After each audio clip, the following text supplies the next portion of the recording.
Hello વિદ્યાર્થી મિત્રો, કેમ છો? બધા મજામાં ને? સરસ. આજે આપણે આગળ વધીએ.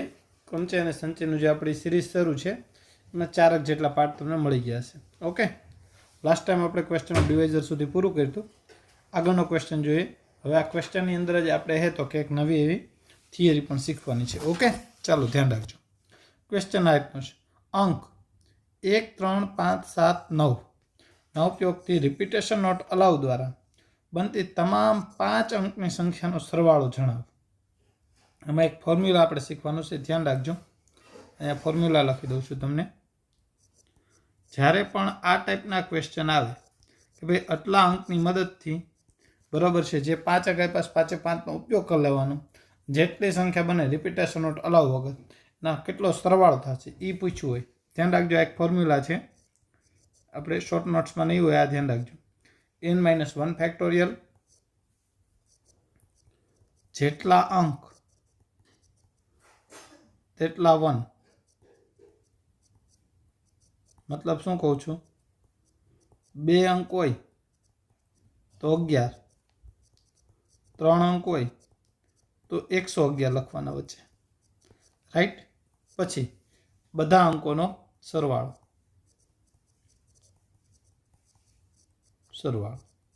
આની મદદથી જે જવાબ આવશે એ આપેલ તમામ અંકની મદદથી રિપીટેશન નોટ અલાઉ દ્વારા જેટલી પણ સંખ્યા બનશે બધાનો સરવાળો આવી જશે. જેમ કે આ ક્વેશ્ચન છે તો આન્સર આપણે અહીંયા જોઈએ એનો. જો મિત્રો, શું કીધેલું છે આપણને? 1, 3, 5, 7, 9 કેટલા અંક છે? 5. એને એટલે શું થઈ જાય? અંકની સંખ્યા. તો અહીંયા કેટલા અંક છે? 5. તો 5 - 1 ફેક્ટોરિયલ. બીજા કાઉન્સમાં હું આપણે જેટલા અંક તેટલા અંક. કેટલા અંક છે? 5 અંક. તો 1, 1, 1, 1, 1 મતલબ 11,111. એ બધા અંકનો સરવાળો 1 + 3 + 5 + 7 + 9. રેડી? 7 + 9. રેડી? ચાલો, 5 5 અંક થઈ ગયા કે નહીં? રાઈટ. હવે 5માંથી 1 જાય એટલે 4. 4 ફેક્ટોરિયલ થશે. 4 ફેક્ટોરિયલ એટલે કેટલા કીધી આપણે? 24 થઈ જશે.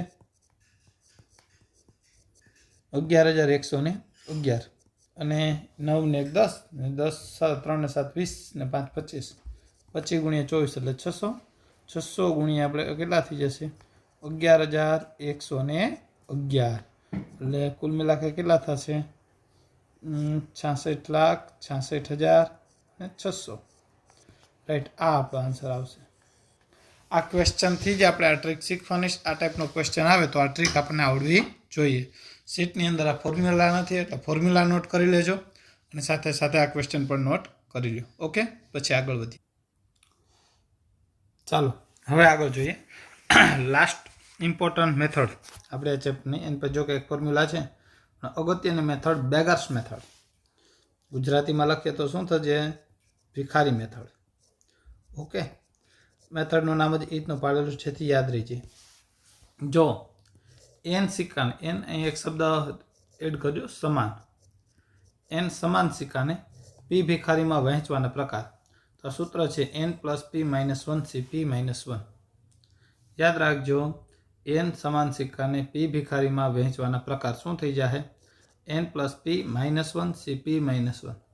સમજાવવું છે. સમજો હું શું કહેવા માગું છું. આપણી પાસે ચાલો આ રીતે લઈએ. 3 સિક્કા છે. કેટલા સિક્કા છે? 3 સિક્કા સમાન સિક્કા છે. રેડી? અને 2 ભિખારી છે, ભિખારી 1 ને ભિખારી 2. તો 3 સિક્કાને 2 ભિખારીને કેટલી રીતે વેચી શકે? તો ફોર્મ્યુલા શું કહે છે? જેટલા સિક્કા પ્લસ ભિખારી -1 c. ભિખારીની સંખ્યા -1. આવું સૂત્ર જોયું? n + p - 1 c p - 1. n એટલે સિક્કા, p એટલે ભિખારી. 3 ને 2 5. 5માંથી 1 જાય 4. 4c1 એટલે જવાબ કેટલો આવે? 4. જોઈએ આપણે. જો આને એક સિક્કો ન આપું, આને 3 આપી દઉં, આને 3 આપી દઉં, આને 0 આપું, આને 1 આપું, આને 2 આપું, તો આને 2 આપું, આને 1 આપું. બોલો, હવે એ સિવાય કોઈ પ્રકાર થઈ શકે? તો કે ના થઈ શકે. તો કેટલા પ્રકાર થયા? તો કે 4 પ્રકાર થયા. એટલે યાદ રાખજો, n સિક્કાને p ભિખારીમાં વેચવાના પ્રકાર કેટલા થઈ જશે? તો કે n + p - 1 cp - 1. યાદ રહ્યું? આ ફોર્મ્યુલા ખાસ યાદ રાખવાનું છે. ગમે એ ચેપ્ટરમાં જરૂરિયાત પડી શકે એવું નહીં આ ચેપ્ટરમાં. ઓકે, આઈએમપી ટોપિક છે. ઓકે, આ યાદ રહી જાય એ માટે સિક્કાની દ્રષ્ટિએ આપ્યું. બાકી અમને જોઈએ ક્વેશ્ચન કઈ કઈ રીતના આપણે આવે છે. ઓકે, ચાલો ઉપર જરાક હજી જોઈએ. જો n સમાન સિક્કાને p ભિખારીમાં વહેંચવાના પ્રકાર એટલા. હવે બધા જ ભિખારીને ઓછામાં ઓછો એક સિક્કો તો મળે જ. તેવી વહેંચણીના પ્રકાર કેટલા? તો કે n-1 સી p-1. એ શું થયું સર? જો અહીંયા ધ્યાન રાખજો. હવે મારી પાસે કેટલા સિક્કા હતા? 3 સિક્કા. હું એમ કહું ભિખારીને ઓછામાં ઓછો એક સિક્કો જ મળવું જોઈએ, એટલે આ પ્રકારને આ પ્રકાર ઉડી ગયો કે નહીં? રેડી? તો કેટલા પ્રકાર આવ્યા? 2 જ આવ્યા. કઈ રીતે? સાંભળજો, હું તમને જે કહું ને એ સમજજો. આ વસ્તુ કઈ રીતે આપણે સમજવાનું થશે? n સિક્કા છે, p ભિખારીમાં વહેંચવા હોત તો આમ ફોર્મ્યુલા હતું કે નહીં પહેલાં આપણું? તો કે હા. હવે જેમ કે અહીં 3 સિક્કા છે. કેટલા સિક્કા હતા? 3. 2 ભિખારીમાં વહેંચો, દરેક ભિખારીને ઓછામાં ઓછો એક મળવો જોઈએ. તો આપણે આ રીતે સમજાય કે નહીં કે ભાઈ 3 સિક્કાને તો એક કામ કરો, પહેલાં 2 ને એક એમને જ આપી દો. તો હવે સિક્કા 2 સિક્કા નીકળી ગયા કે નહીં? આપણી પાસે કેટલા હોય? 1. તો એક સિક્કાને 2 ભિખારીમાં વેચવો હોય તો શું થાય? તો કે 1 + 2 -1 સી 2 - 1. તો આવું થઈ ગયું કે નહીં? 1 ને 2 3, 3 - 1 સી 2 - 1. એટલે n + p-1 જે છે એમાંથી દરેક ભિખારીને એક એક આપીશ એટલે p સિક્કા ઓછા થઈ ગયા છે કે નહીં? કેમાં? n માંથી. જેમ કેમ 3 માંથી 2 ભિખારી હતા એટલે 2 ઓછા થઈ ગયા કે નહીં? તો n - p થઈ ગયા હોય ને, દરેકને એક એક આપો. એટલે સમજજો, હું આ રીતે કહું છું. હજી જો કન્ફ્યુઝ થતા હોય તો એક જ મિનિટ માટે જો અહીંયા હું એમ કહું છું. સમજો આપણી પાસે 7 સિક્કા હોય અને સામે 3 ભિખારી વહેંચવા હોય, દરેકને ઓછામાં ઓછો એક મળવું જોઈએ. પહેલાં 3 ને એક આપી દો એટલે 3 નીકળી ગયા. કેટલા વધ્યા? 4. હવે એમ કહું 4 સિક્કા 3 ભિખારીમાં વહેંચવાના પ્રકાર, તો આમ થઈ જાય કે નહીં? તો અલ્ટિમેટ તો એવું થયું ને, જેટલા ભિખારી હોય એટલા સિક્કા બાદ થઈ જવાના. તો કે હા. તો ભિખારીની સંખ્યા કેટલી? p. તો p સિક્કા બાદ કરી નાખ્યા. તો n - p સિક્કાને p ભિખારીમાં વહેંચવાના પ્રકાર. તો -p ને +p ઉડી જાય. શું વધે? n-1 C p-1. સમજાય છે આ વાત? શોર્ટમાં યાદ રાખવાનું છે. જો n સિક્કાને p ભિખારીમાં વેચવા હોય તો n + p-1 સી p-1. અને બધા જ ભિખારીને ઓછામાં ઓછો એક સિક્કો મળે એવી વાત કીધી હોય તો અહીંયા n-1 સી p-1 થઈ જશે. યાદ રહેશે આ વાત? ચાલો નોટ કરી લેવા ફોર્મ્યુલા. હવે ક્વેશ્ચન જોઈએ આપણે. જો એક સમાન 10 બોલને 4 છોકરામાં કેટલી રીતે વહેંચી શકાય? તો 10 બોલ ને છોકરા કેટલા? 4. તો સેમ કેવો કિસ્સો થઈ ગયો? તો કે 10 સમાન સિક્કાને 4 ભિખારી વેચવા છે. તો આપણું સૂત્ર શું છે? અહીંયા યાદ લખું છું, n + p-1 સી p-1. તો એ મુજબ 10 બોલ છે અને 4 છોકરા છે. આમ થઈ જશે કે નહીં? તો 14 માંથી 1 જે 13 સી 3. આમ જે કંઈ સાદરૂપ આવે એ આપી દેવાનું. સમજાણું આ? રાઈટ? આ રીતે હોઈ શકે. ભિખારી શબ્દ આપણે સમજવા માટે યાદ રાખ્યો છે. એની પછીનો question, number of non negative solution of this. આ રીતનો ક્વેશ્ચન આવી શકે ને, નોન નેગેટિવ ઇન્ટીઝર. અહીંયા એક શબ્દ એડ કરવાનો બાકી રહી ગયો છે. ઇન્ટીઝર એટલે પૂર્ણાંક. યાદ રાખજો. નંબર ઓફ નોન નેગેટિવ એટલે અનઋણ પૂર્ણાંક. ગુજરાતીમાં શબ્દ લખી દઉં તમને. આજે કહેવા હું શું માગું છું ને આની જગ્યાએ સાંભળજો. નંબર ઓફ અનઋણ પૂર્ણાંક એટલે પૂર્ણાંક સંખ્યા પણ ઋણ ન હોય તેવી. તો શું થઈ ગયું? સમજો, x1 x2 x3 x4 = 10. એટલે એવી કઈ 4 સંખ્યા જેનો સરવાળો 10 થાય? બરાબર, પોઈન્ટ વાળું કંઈ લેવાનું નથી. તો સીધી વાત શું થઈ ગઈ? 10 સિક્કાને 4 ભિખારી વેચી દેવાના કે નહીં? સમજો, 1 ને 3 આપું, 1 ને 3 આપું, આને 2 આપું, આને 2 આપું. તો 10 સિક્કાને 4 ભિખારીમાં વેચવા. તો વળી પાછું ફોર્મ્યુલા જ થાય ને, 10 + 4 -1 સી 4 - 1 એટલે 13 સી 3. કહેવાનો મતલબ તમને સૂત્ર યાદ રાખવા માટે ટ્રીક આપી. બાકી ક્વેશ્ચન આ રીતના હોઈ શકે, આ રીતના હોઈ શકે. રેડી? એમાં જો હવે નંબર ઓફ નેચરલ, બરાબર છે, natural number solution. Okay, natural એટલે શું થઈ ગયું? પ્રાકૃતિક. પ્રાકૃતિક એટલે પોઈન્ટ વાળી નહીં હોય અને ભેગી ભેગી હું ઋણય નહીં હોય અને જીરોય નહીં હોય. તો શું થયું? આમાં જીરો હાલશે નહીં. તો 10 સિક્કાને 4 ભિખારી વેચો, પણ કઈ રીતે? દરેકને ઓછામાં ઓછો એક મળે તે રીતે. તો સૂત્ર મુજબ આન્સર શું થઈ જશે? 10 - 1 સી 4 - 1 મીન્સ કે 9 સી 3. સમજાય છે? નેચરલ કીધા એટલે શું થયું? જીરો એ નહીં હાલે, એટલે દરેકને ઓછામાં ઓછો એક તો મળવો જોઈએ. રાઈટ? નોટ કરો આ પોઈન્ટને. હાલો એની પછીનો ક્વેશ્ચન જોઈએ. ચાલો જો એની પછીનો ક્વેશ્ચન આપણે હવે જો શું કીધું, find number of non negative integral of inequality. હવે જોજો આ ક્વેશ્ચન કઈ રીતના પૂછ ખબર, આ જે છે ને x plus y plus z less than or equal 6 થાય તેવા એક્સ વાય ઝેડ માર્ક કેવા જોતા છે, અનઋણ અને પૂર્ણાંક. સાંભળજો આ જરાક આપણે કાઢી નાખીએ. આ હવે કંઈ આપણે સમજૂતી માટે લીધું હતું એ વસ્તુ છે આખી. ઓકે ચાલો જગ્યા મળી. હવે શું થયું, જવાબ કેવો હોવો જોઈએ તો કે 6 કે 6 થી નાનો. હવે 6 કે 6 થી નાનો એટલે શું થઈ ગયું, નોન નેગેટિવ એટલે ઋણ તો જોતો નથી. બરોબર છે, 0 ચાલશે પણ ઋણ જોતો નથી. તો સર એક કેસ તો એવો થાય 6 કે 6 થી નાનો એટલે આપણે એમ વિચારીએ x વત્તા વાય વત્તા ઝેડ કાં તો શું હોય 0 હોય અથવા 1 હોય અથવા 2 હોય. આ રીતે મારે ક્યાં સુધી વિચારવાનું થાય, 6 સુધી. રેડી. અને જેટલો જવાબ મળે બધાને સરવાળો કરવાનો. તો આ તો લાંબી મેથડ થઈ ગઈ, 7 વાર કરવું પડે આપણે. તો કે હા, તો આપણે શું કરીએ, આ વખતે જવાબ એક્ઝેક્ટલી 6 નથી રાખવાનો. કેવો રાખવાનો, 6 કે 6 થી ઓછો રાખવાનો. ઓકે ધ્યાન રાખજો. ઇક્વલ હોય તો સીધું સૂત્ર આવી ગયું. લેસ ધેન ઓર ઇક્વલ હોય તો શું કરવાનું, એક નકલી ભિખારી એડ કરવાનો.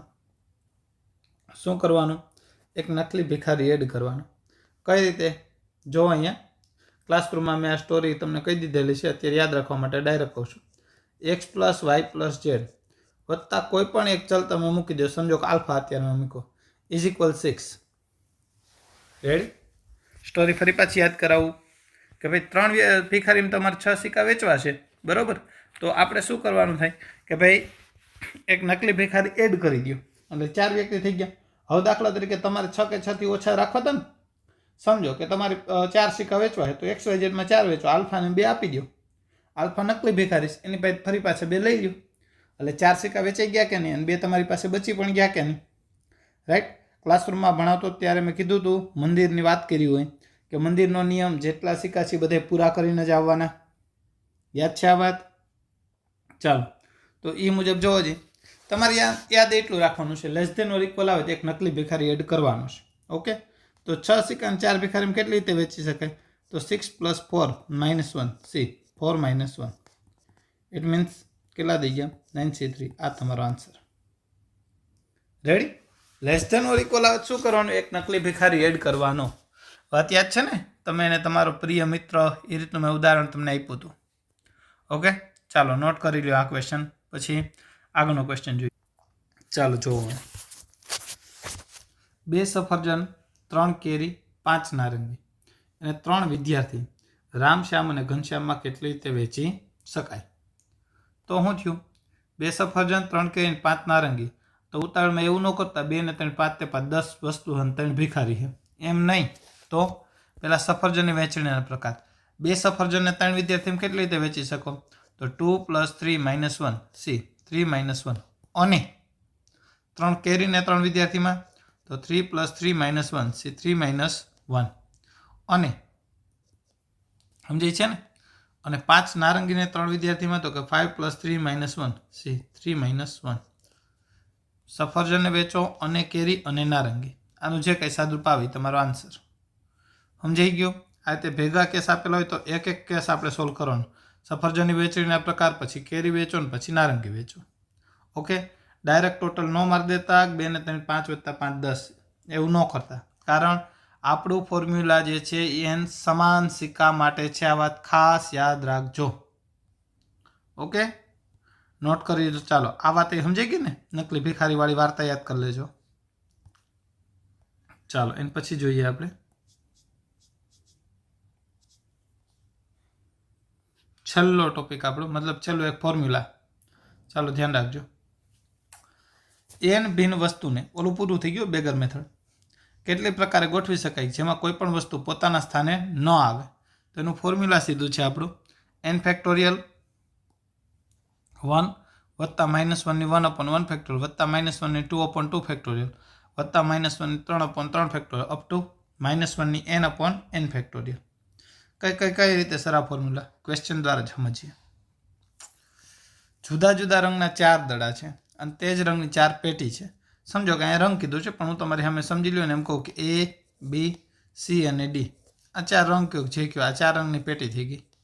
રેડી? કોઈ પણ હોઈ શકે. ચાલો, અને એ જ રંગના 4 બોલ છે. સમજો કે A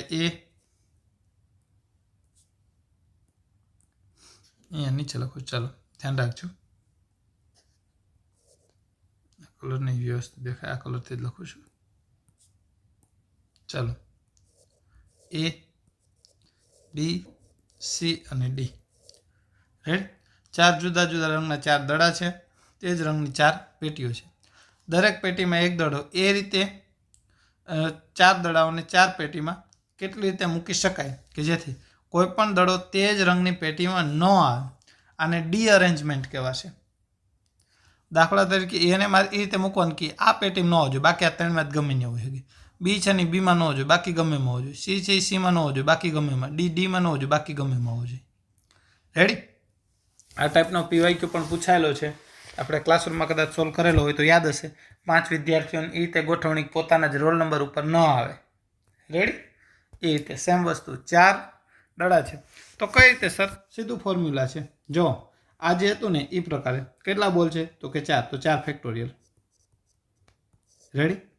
હવે જોતા જાઓ. રેડી? શું કરવાનું થશે? 1 પ્લસ -1 ની 1 ઘાત તો છેદમાં 1 ફેક્ટોરિયલ, વત્તા -1 ની 2 ઘાત તો છેદમાં 2 ફેક્ટોરિયલ, વત્તા -1 ની 3 ઘાત તો છેદમાં 3 ફેક્ટોરિયલ, વત્તા -1 ની 4 ઘાત તો છેદમાં 4 ફેક્ટોરિયલ. ઓકે, 4 ફેક્ટોરિયલથી આગળ વધવાનું નથી આપણે. કેમ સર? n ભિન્ન વસ્તુ હતી, n દડા હતા, n ભિન્ન વસ્તુ હતી તો n ટાઈમ સુધી જવાનું કે નહીં? તો ક્યાં? તો અહીંયા કેટલા દડા છે ભિન્ન રંગના? 4. તો મારે -1 ની 4 ઘાત સુધી જવાનું. આનું જે સાદરૂપ આવે એ મારો આન્સર થઈ જશે. ખબર પડે છે? રેડી? આ પીવાયક્યુ એક આપણો આવેલો છે. 5 વિદ્યાર્થીઓને એ રીતે ગોઠવણી કરો કે તે પોતપોતાના રોલ નંબર ઉપર ન આવે, તો અહીંયા 5 ફેક્ટોરિયલ આવી જાય. પછી આ રીતે -1 ની 5 ઘાત સુધી જવાનું. ધ્યાનમાં આવી ગયું આ? ચાલો નોટ કરી લો આ બધી વસ્તુ. રેડી? આ ક્વેશ્ચન, આ ફોર્મ્યુલા ઉપર આપણે આજના લેક્ચરની અંદર આ બધી વસ્તુ આપણે ખાસ ઇમ્પોર્ટન્ટ એવું બેગર્સ મેથડ જોઈ, અને એની પહેલાં આનું એક ફોર્મ્યુલા જોઈ. ઓકે, આજનો વિડીયો લેક્ચર ટૂંકો છે, એટલું બધું ખાસ છે નહીં, કારણ કે આને પહેલાંનો જે ચોથો પાર્ટ મળ્યો એમાં આપણે મેજોરિટી કવર કરી લીધું હતું. રેડી? આ સાથે આ ચેપ્ટર અહીંયા આખું આપણું પૂરું થાય છે. જો ચોથો અને 5મો વિડીયો લેક્ચર છે થોડાક સ્પીડમાં પણ બનાવેલા છે, એટલે 2 વાર જોવા અને એવું લાગે તો થોડીક સ્પીડ ઓછી કરીને જોવા. ઓકે, જેથી કમ્પ્લીટલી તમને સમજાઈ જાય. બાકી કોઈ પણ ડાઉટ હોય તો મારા નંબર તો તમારી પાસે છે જ, મને તમે મેસેજ કરી શકો છો. ઓકે, નેક્સ્ટ વિડીયો લેક્ચરમાં નવા ચેપ્ટર સાથે ફરી પાછા મળશું. બાય.